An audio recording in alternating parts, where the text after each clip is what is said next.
Hello, my name is Hirwa Irimaso Bruno, and today you're going to be with me. We're talking about leadership. What does it really mean to lead? You might ask yourself what that is. This slide is a reflection on leadership, its styles, and a real HR case of a microfinance bank. So, from this definition of leadership, it says leadership is the ability to guide, inspire, and support a group of people who are willingly working together towards a shared goal.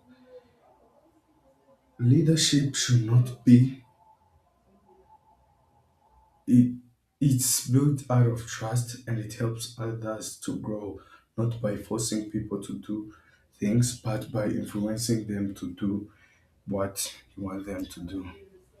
And so my leadership experience, I was once made a group leader at ALU in one of the classes, and what I did, I checked in and gave tasks based on the people in the group, their capability and their skills, and what they knew and what others have. And I tried to manage to avoid conflicts and ensure that the group is a safe space where people can like freely express their feelings, share their thoughts without the insecurity to be judged.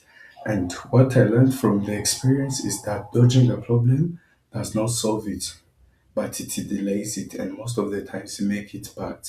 And good leadership needs both empathy and also the courage to step up and warn or say something when things are not working.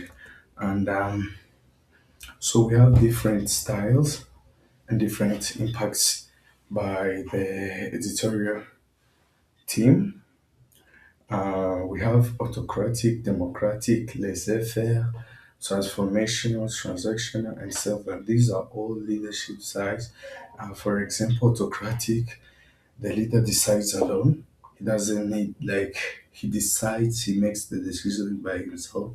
And democratic, this is when the leader involves who he leads in decision making.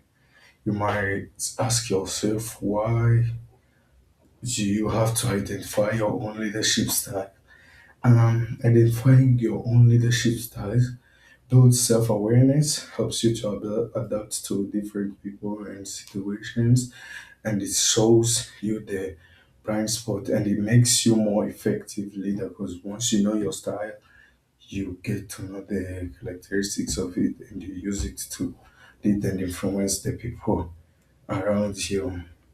Um, Now we're on the case study, Beverly's attrition problem. So Beverly is head of HR at a microfinance bank, and she leads with a democratic style, which is like basically involving teammates in decision making. And 70% there was staff attrition in 2 years, and only 30% of the team remained. So the 70% had to go.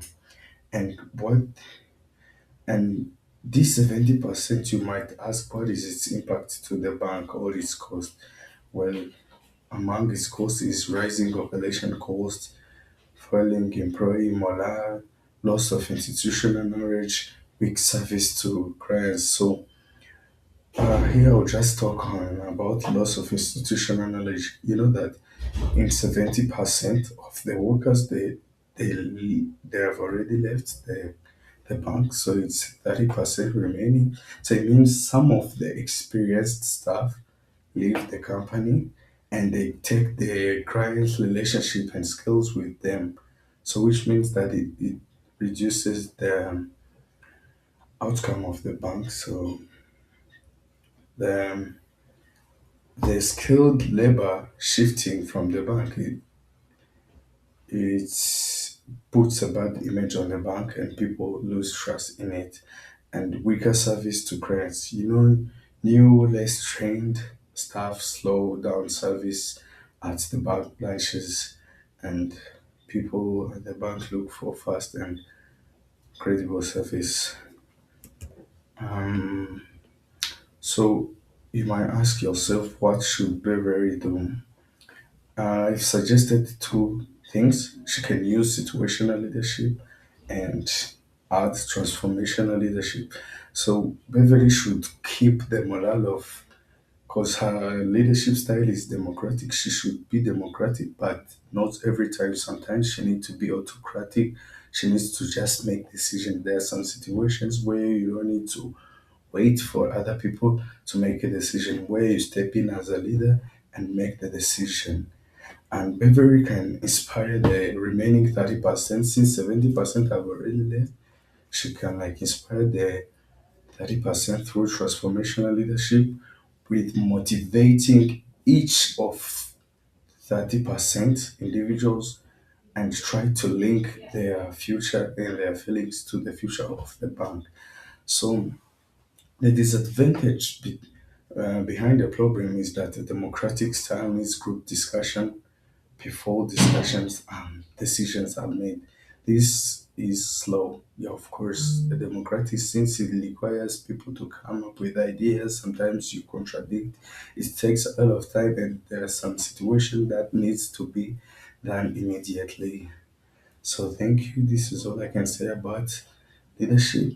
And you're with me, Hirwa Irimaso Bruno, and BEL student at African Leadership University. Yep, thank you.